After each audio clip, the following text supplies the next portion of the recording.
यह बात उस समय की है जब दुनिया में हवाई जहाज का आविष्कार नहीं हुआ था। एक कस्बे में एक लड़का रहता था। नाम था नास्त्रेदमस। नास्त्रेदमस का नाम उसके चाचा ने रखा था, जो एक वैज्ञानिक थे। नास्त्रेदसम के चाचा दरअसल एक यूरोपियन भविष्यवक्ता नास्त्रेदमस से बहुत प्रभावित थे, इसलिए उन्होंने अपने भतीजे का नाम इस भविष्यवक्ता के नाम पर रख दिया था। नास्त्रेदमस के माता पिता की मृत्यु एक दुर्घटना में हो गई थी। चाचा को अपने अजीब वैज्ञानिक प्रयोगों से फुर्सत ही नहीं थी। नास्त्रेदमस के चाचा को गांव वाले पागल समझते थे, इसलिए उनकी शादी भी नहीं हुई थी। कुल मिलाकर परिवार में 2 लोग थे। वैसे चाचा की एक सहायिका भी थी, जो दूसरे गांव की रहने वाली थी। उसका कोई नहीं था, इसलिए वह नास्त्रेदमस के घर पर खाना बनाने और साफ सफाई का काम करती थी। नास्त्रेदमस को भी वैज्ञानिक प्रयोग बहुत अच्छे लगते थे।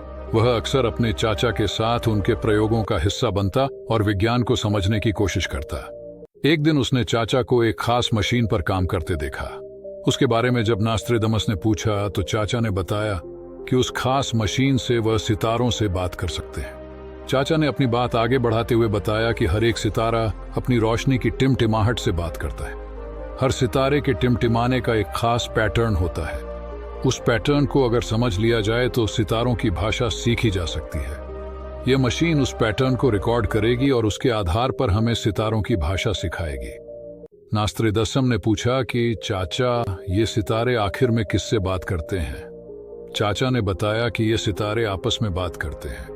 दरअसल इन सितारों के बीच लाखों प्रकाश वर्ष की दूरी है और प्रकाश ही इनके बीच सबसे तेजी से सफर करने वाला माध्यम है। इसलिए इन सितारों पर रहने वाले लोग अपने संदेश एक सितारे से दूसरे सितारे तक पहुंचाने के लिए प्रकाश की अलग अलग फ्रीक्वेंसी पर संदेश भेजते हैं, जो पृथ्वी पर टिमटिमाहट की तरह दिखाई देती है। नास्त्रेदमस को यह बात बहुत अजीब लगी, लेकिन वह जानता था कि उसके चाचा बहुत बुद्धिमान है। ये और बात है कि लोग उन्हें पागल समझते हैं। इस बात को कई दिन हो गए। एक दिन नास्त्रेदमस प्रयोगशाला में गया तो क्या देखता है कि सितारों से बात करने वाली मशीन अलग अलग तरीके से चमक रही है। नास्त्रेदमस को लगा कि मशीन में कोई खराबी आ गई है और इसमें आग लगने वाली है। नास्त्रेदमस के चाचा की प्रयोगशाला में आग लगने की घटना कई बार हो चुकी थी, इसलिए वह उस मशीन को उठाकर छत पर ले गया और उसमें आग लगने का इंतजार करता रहा, लेकिन मशीन सिर्फ चमकती रही। कुछ देर बाद उसकी आंख लग गई। आधी रात के करीब उसे लगा जैसे रोशनी का एक तूफान आया है और उसकी आंखें खुल गई। वह क्या देखता है कि एक गोल तश्तरी नुमा चीज जो तेजी से चमक रही है उसके घर की छत पर मंडरा रही थी।